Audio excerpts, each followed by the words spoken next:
Hola, ¿qué tal? Muy buenos días, queridos alumnos. Tardes o noches, dependiendo el horario en el que ustedes nos vayan a ver.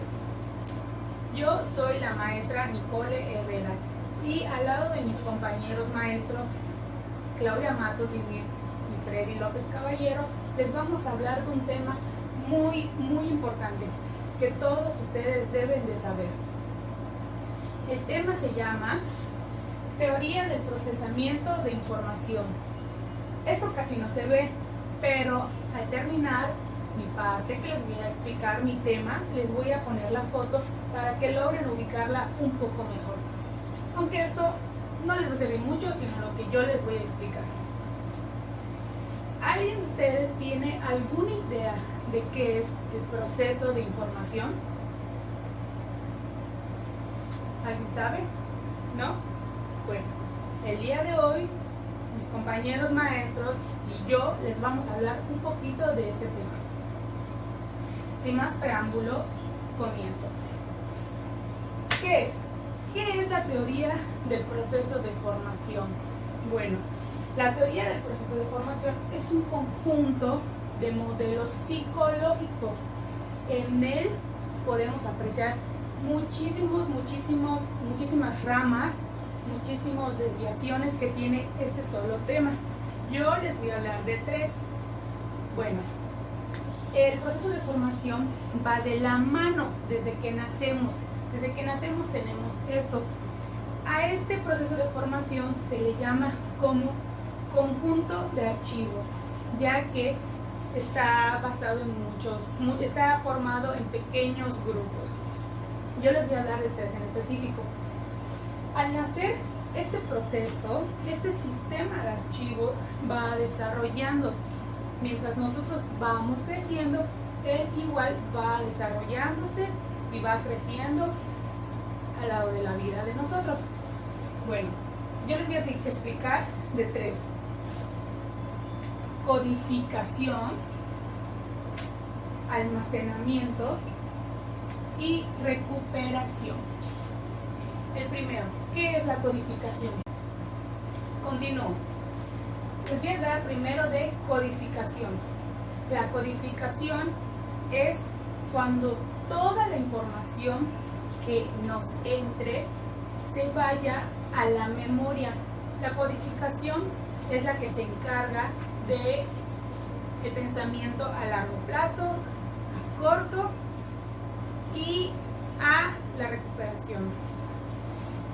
La codificación es la memoria madre, por así decirlo. Es donde toda información que nos entre se va almacenando aquí. La codificación va guardándola en el almacenamiento, en donde les voy a explicar ahora. La codificación igual lo que hace es, además de que entra toda la información ahí, el día de mañana que tú necesites recordar algo, para eso va a estar ella, porque la guarda para cuando tú a futuro quieras recordar algo, ella lo que hace es almacenarla.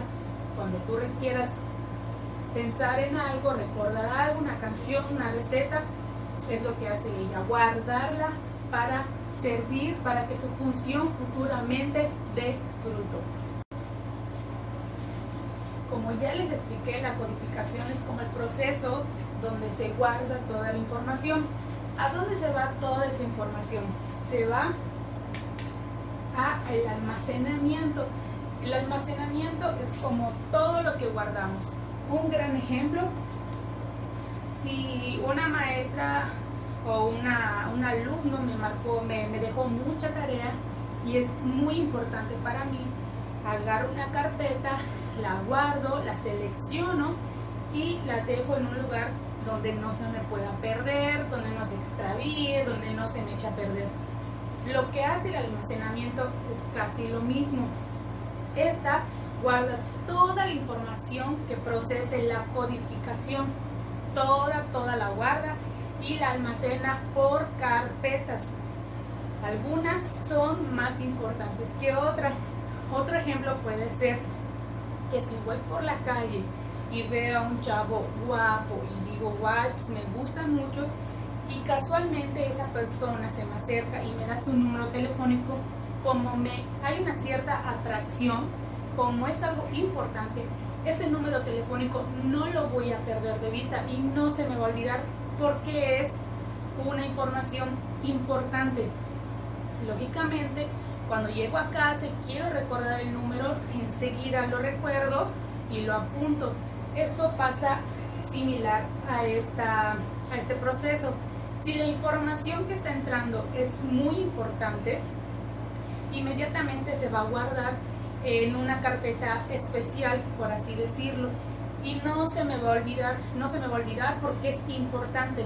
A veces hay información que nos entra que no suele ser muy importante, como otro ejemplo muy claro que a todos nos ha pasado es cuando tu mamá te dice, baja el pollo del congelador, pero pues no es algo muy importante y se te olvida, y obviamente llega tu mamá y te regaña porque no bajaste el pollo del congelador.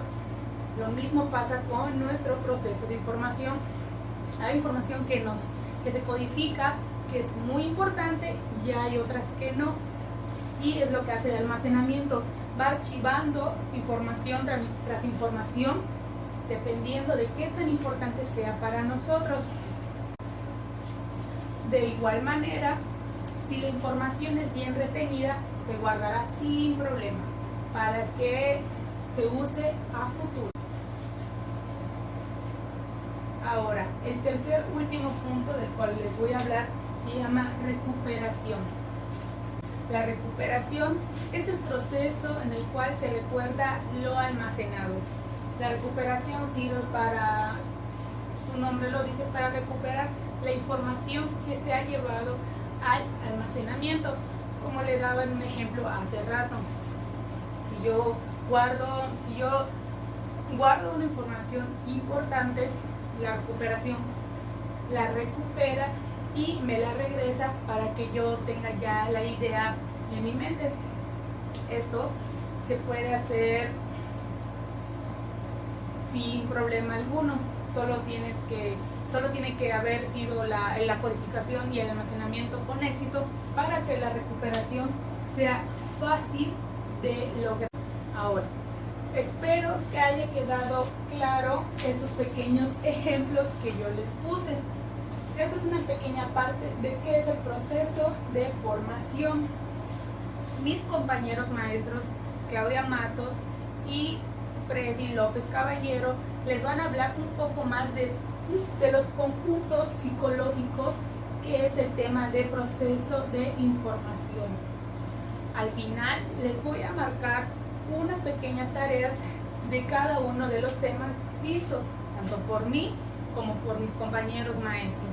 De igual manera les voy a poner un pequeño video para que se puedan apoyar realizando estas tareas. Espero que haya quedado todo claro para que puedan realizar con éxito sus trabajos.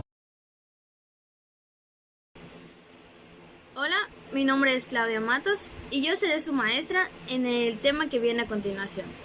Con anterioridad, mi compañera Nicole les explicó acerca de la teoría de los procesamientos de la información.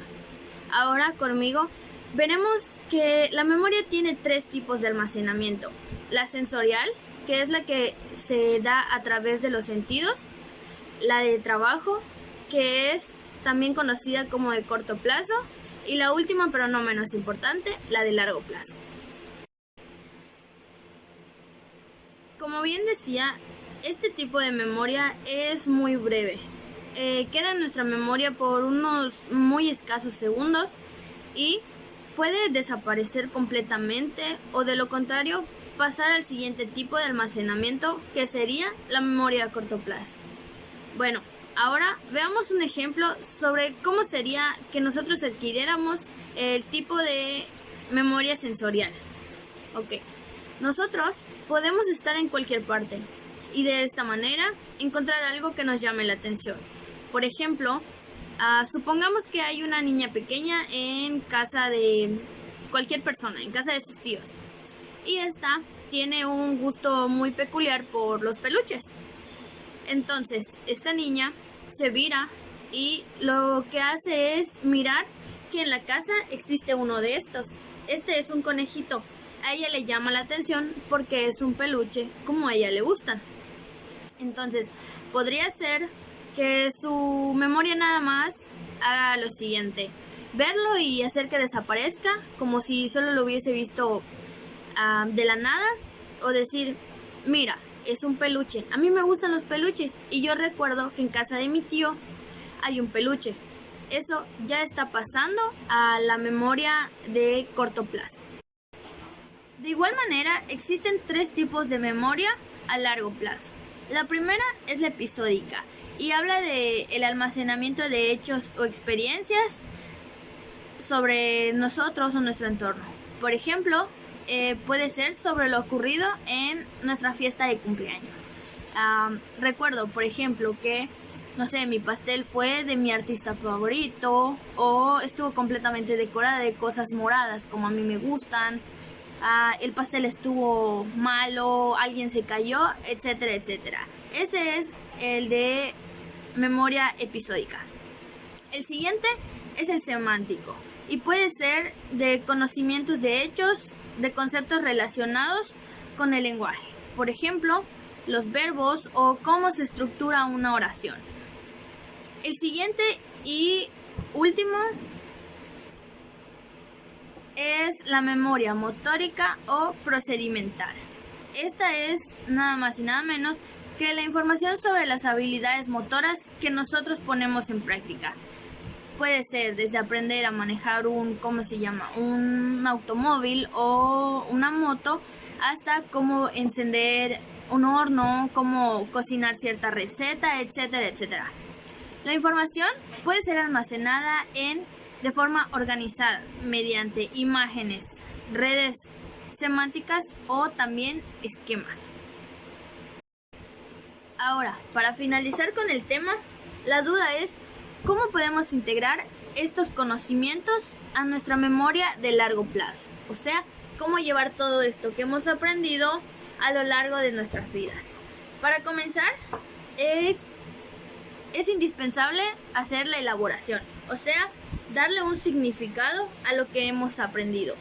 Como mencionábamos en el caso de las matemáticas, darle un significado sería irlo repasando, o que sea algo importante para nosotros para llevarlo continuamente en nuestra memoria. Luego sigue la organización. Ustedes han visto los carteles. Si nosotros tenemos un cartel que tiene información dispersa por todos lados, es muy difícil que logremos recordar qué era lo que ahí había. Sin embargo, si este tiene una jerarquía o está bien estructurado, organizado y te indica las cosas donde están, es muchísimo más fácil para nosotros recordar. Por último, hablamos del contexto. El contexto es lo que nos rodea. Entonces, el recuerdo será más sencillo si este es recuperado en un lugar similar a donde sucedió. Por ejemplo, te ha pasado que vas caminando por la calle y en tal lugar dices, oh, recuerdo cuando aquí hice tal cosa o vi a tal persona aquí. Eso es más fácil, pero muchas veces estamos con otras personas o estamos en la escuela y queremos recordar algo que hemos visto en otro lado y decimos no me acuerdo. ¿Por qué? Porque no es el mismo lugar o no hay nada que te haga recordar que hay una similitud con lo que tú has visto y lo que quieres recordar. Por último, veremos la memoria a largo plazo. Este tipo de memoria es ilimitada y es la memoria permanente. Como habíamos hablado anteriormente, puede pasar de ser de corto plazo, como el ejemplo de la niña con el peluche, a ser de este tipo, sea de largo plazo, llevarla siempre con nosotros.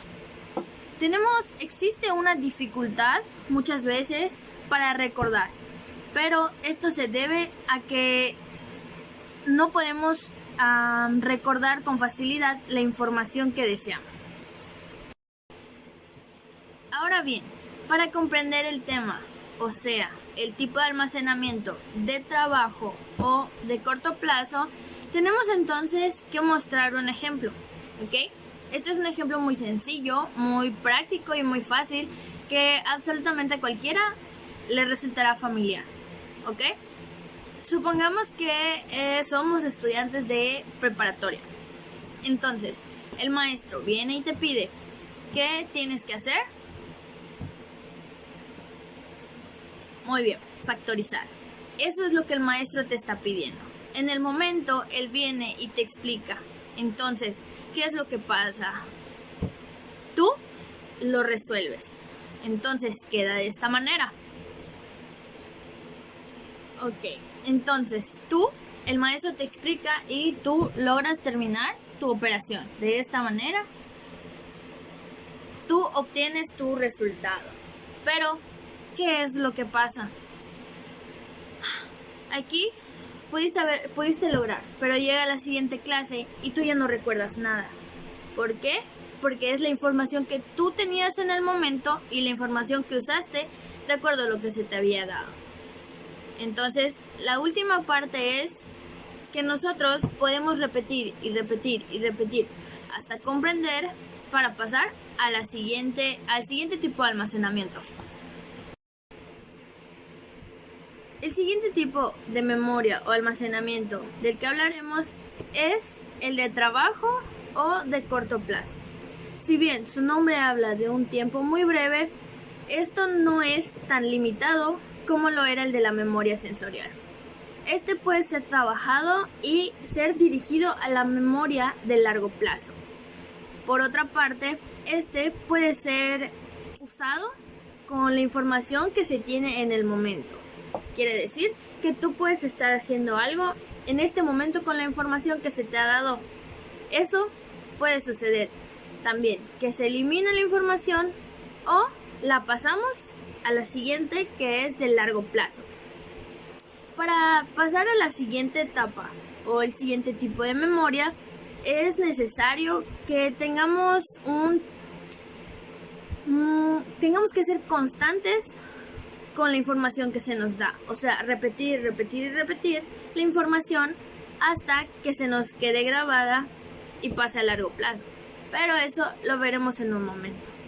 Ahora voy a mostrarte un pequeño ejemplo de cómo se utiliza la memoria a corto plazo o de trabajo. Ok, ahora veamos un ejemplo sencillo de cómo se utiliza la memoria de corto plazo o de trabajo. Ok, supongamos que somos alumnos de preparatoria y el maestro nos pide que tenemos, no sé, que factorizar. Entonces lo que va a hacer él es que nos va a explicar el tema. A muchas personas se les hará fácil. ¿Por qué? Porque saben hacerlo, porque lo han visto antes, porque han practicado o porque les resulta muy sencillo. Pero a ti, que se te dificultan las matemáticas, dices, no sé, no lo entiendo, y le preguntas otra vez al maestro. El maestro te lo explica y logras terminarlo. ¿Ok? Este es el resultado de tu tarea. Tú no con ayuda exactamente del maestro a un lado de ti, pero te explica y en el momento tú tienes la información necesaria para hacer tu tarea. Tú terminas tu tarea, se la entregas al maestro y ¿qué pasa? Al día siguiente tienes también clase con él y te dice, bueno, vamos a hacer más ejercicios como el que hicimos ayer, pero tú ya no recuerdas cómo hacerlo. ¿Por qué? Porque no pasó a tu memoria de largo plazo. Simplemente se quedó con la información que tú tenías en el momento. Por eso es que logramos resolver eso en ese mismo instante. ¿Ok? Por lo que hacer esto varias veces, repetir y repetir y repetir hasta entenderlo, haría que estuviéramos pasando a la memoria de largo plazo, que en un momento lo vamos a explicar. Si tienen algún tipo de dudas, pueden comentarme y lo resolveremos acerca de estos dos que ya explicamos. ¿Ok? Vamos al último. Ahora hablaremos de la memoria a largo plazo. Este tipo de memoria puede ser, como hablábamos del caso del peluche de la niña, puede ser transferida de corto plazo a largo plazo. Este es el tipo de memoria permanente, o sea que siempre estará ahí y y es ilimitada, ¿ok? Entonces, hola, buenas tardes. Hoy les vamos a platicar sobre el conocimiento y el recuerdo. Como anteriormente mi compañera Nicole y mi compañera Claudia Matos le han mencionado, el tema es sobre la teoría del procesamiento de la información. Bien, como para adentrarnos más al tema, le voy a comentar lo que es el reconocimiento y el recuerdo. Este se puede definir como la capacidad que tiene nuestro cerebro para recordar algún momento en especial, algún estímulo que hemos percibido con anterioridad. Esto bien, como te mencioné, puede ser una situación en la familia, alguna persona o bien hasta un simple objeto. El reconocimiento es la habilidad cognitiva que nos permite recuperar la información almacenada y compararla con una información que estemos viviendo en este preciso momento. Como te acabo de mencionar, puede ser situaciones o una persona o bien un objeto. Entonces, luego de esto, el reconocimiento se divide en tres partes, que es la primera parte de la memoria genérica, posterior viene la memoria episódica y luego la memoria autobiográfica. Pasemos con la primera. La primera es la memoria genérica. Esta comienza alrededor de los 2 años y describe el perfil general de un hecho familiar que ocurre de manera repetida. ¿Qué quiere decir esto? En ocasiones nosotros tenemos, en este caso, la rutina de ir a visitar a un familiar cada día. Mayormente puede ser los domingos, acudes a casa de tu abuelita para hacer un almuerzo familiar con tus tíos y primos.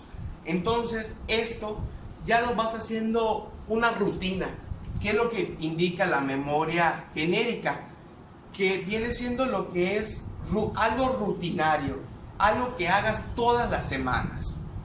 Posterior tenemos, como te comenté, la memoria episódica.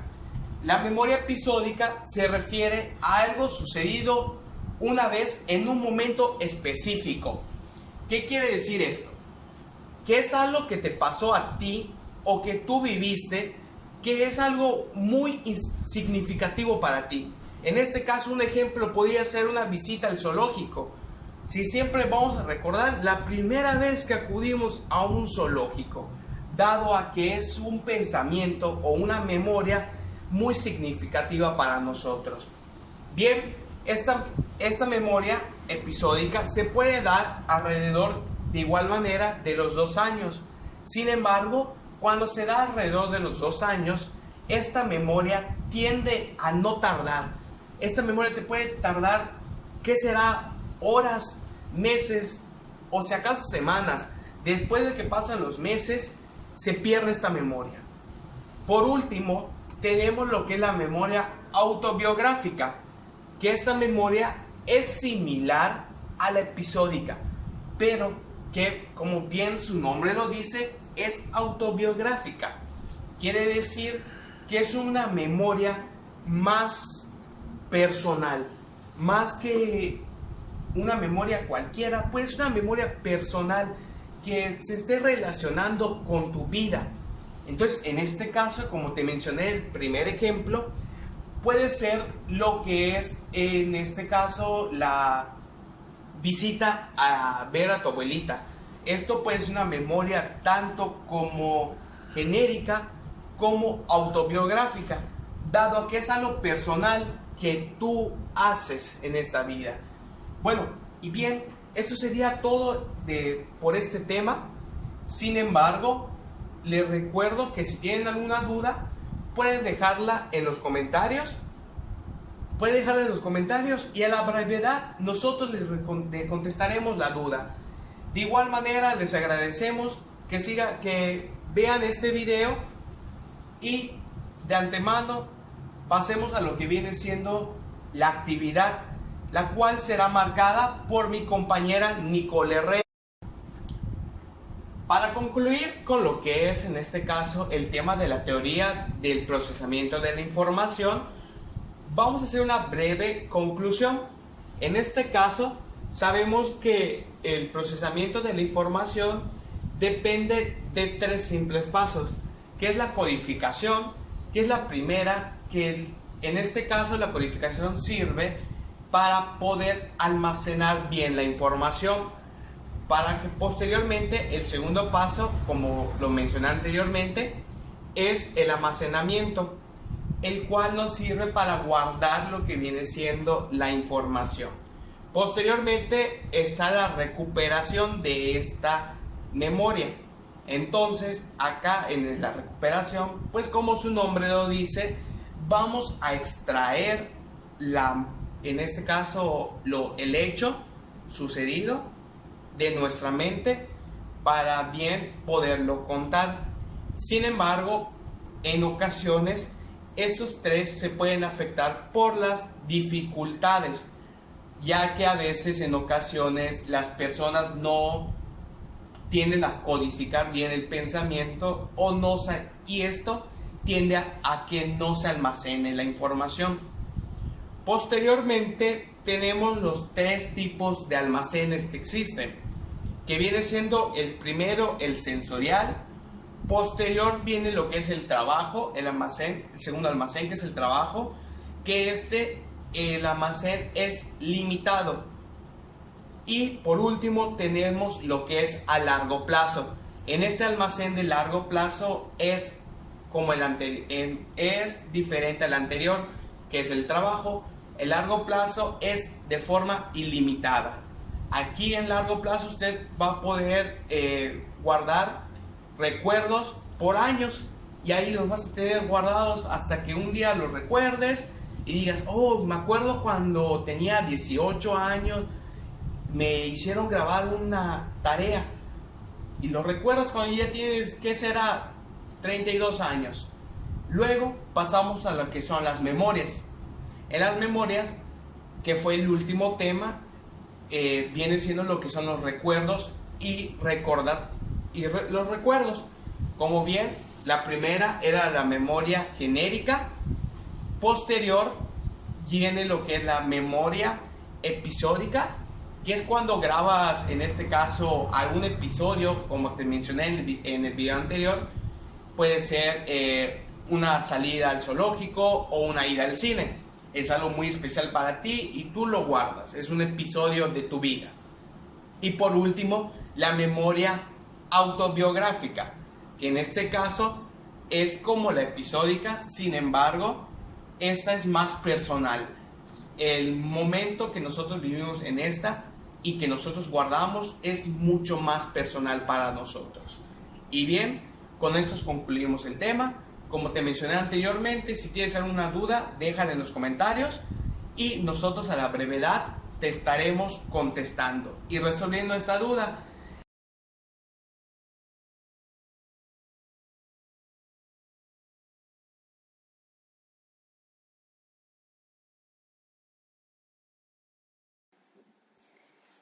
Teorías del procesamiento de información. Las teorías del procesamiento de información poseen una orientación cognitiva, por lo que se considera que los procesos mentales internos son objeto de estudio. Desde esta perspectiva, el ser humano es concebido como un sujeto activo en su aprendizaje, lo que implica una superación de los supuestos conductistas que habían regido hasta entonces. Este conjunto de teorías comienza a tomar fuerza entre 1920 y 1960. En estas teorías se realiza la analogía de la mente humana y la computadora, ya que se considera que el cerebro procesa estímulos del ambiente y efectúa una respuesta en consecuencia de una forma similar a como lo hace una computadora. Así pues, en estas teorías se estudia la forma en la que recibimos, almacenamos, procesamos y olvidamos la información. Esta perspectiva teórica se ha visto influenciada por disciplinas como la cibernética, la informática y la inteligencia artificial. Ahora bien, si ya se mencionó que el cerebro humano procesa información como lo haría una computadora, ¿cómo es la recepción de esta información? Pues bien, los estímulos son percibidos por los 5 sentidos, los cuales llevan la información a las diferentes áreas sensoriales, y posteriormente es llevada a otras áreas cerebrales para continuar con el procesamiento. Los 5 sentidos son los siguientes: gusto, oído, tacto, vista y olfato. Ahora, para comprender cómo se describe el procesamiento de la información desde estas teorías, pongamos el ejemplo de una persona que experimenta un asalto. A través de nuestros sentidos percibimos la situación, el olor del sitio en el que estábamos, el color de la ropa del asaltante o de la gente alrededor, y los sonidos circundantes. Posteriormente, para que esta información pase a ser procesada, se necesita de la atención, la cual permitirá registrar y retener por breves instantes los estímulos que nos llegan a los sentidos. La atención, además, puede dividirse en 3: dividida, sostenida, selectiva. Después, los estímulos se integran y se les da significado de acuerdo a las experiencias pasadas del individuo a través de la percepción. Esta información, posteriormente, pasará a la memoria de trabajo, la cual puede retener de 5 a 7 ítems por un periodo corto de tiempo, por lo que si se satura de diversos estímulos, será más probable que estos no puedan ser codificados y posteriormente recordados.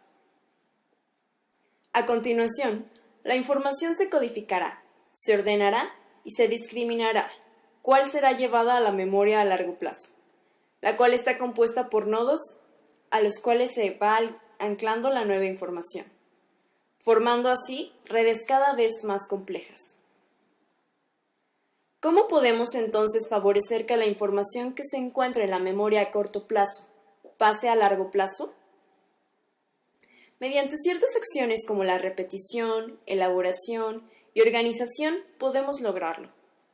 En el ejemplo de la señora siendo asaltada, la constante evocación del asalto puede hacer de este un recuerdo almacenado en la memoria a largo plazo. Y todos estos pasos, como ya fue mencionado, conforman el procesamiento de información. Otros tipos de memoria que podemos mencionar son la memoria semántica, procedimental y episódica. La memoria semántica se refiere al almacenamiento de categorías y sus conceptos. Por ejemplo, el concepto de jirafa corresponde a la categoría de animales y el concepto de justicia pertenece a la categoría de valores. La procedimental hace referencia a saber cómo llevar a cabo ciertas acciones. Ejemplo de ello sería saber cómo andar en bicicleta o manejar un auto. Y la episódica consiste en recordar la información que se presentó en determinado momento. Ejemplo de ello sería el evento de robo que se mencionó con anterioridad. Por último, hablemos de las implicaciones en la educación que tienen las teorías de procesamiento de información. Primero que nada, podemos mencionar que uno de los aportes más importantes ha sido el acercamiento de estas teorías a la forma en la que los seres humanos memorizamos, siendo este un componente esencial del aprendizaje, pues la memoria nos permite conservar diversos tipos de conocimiento e irlos modificando conforme adquirimos nuevos. En un salón de clases, el maestro debe sensibilizar al alumno en cuanto al contenido de la lección, hacer de este contenido algo atractivo para facilitar la atención de los estudiantes. Pues, como hemos visto, la atención es un requisito indispensable para lograr el procesamiento de información y posteriormente el aprendizaje. Asimismo, se pueden mencionar varias estrategias de procesamiento, basadas en los supuestos de estas teorías, las cuales se pueden utilizar para facilitar el aprendizaje de los contenidos. Entre ellos tenemos técnicas para memorizar, organizadores y resúmenes. Ahora, ¿qué puede hacer un maestro para que los alumnos recuperen la información que ya adquirieron?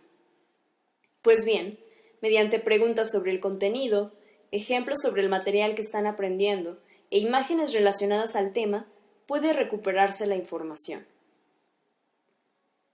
En conclusión, Las teorías de procesamiento de información nos ayudan a entender la forma en la que la mente reacciona ante los estímulos y procesa la información que llega a ella. Por lo tanto, es una perspectiva útil e innovadora para comprender el proceso de enseñanza-aprendizaje y la forma en que se pueden favorecer ciertos procesos en el alumno para que éste aprenda.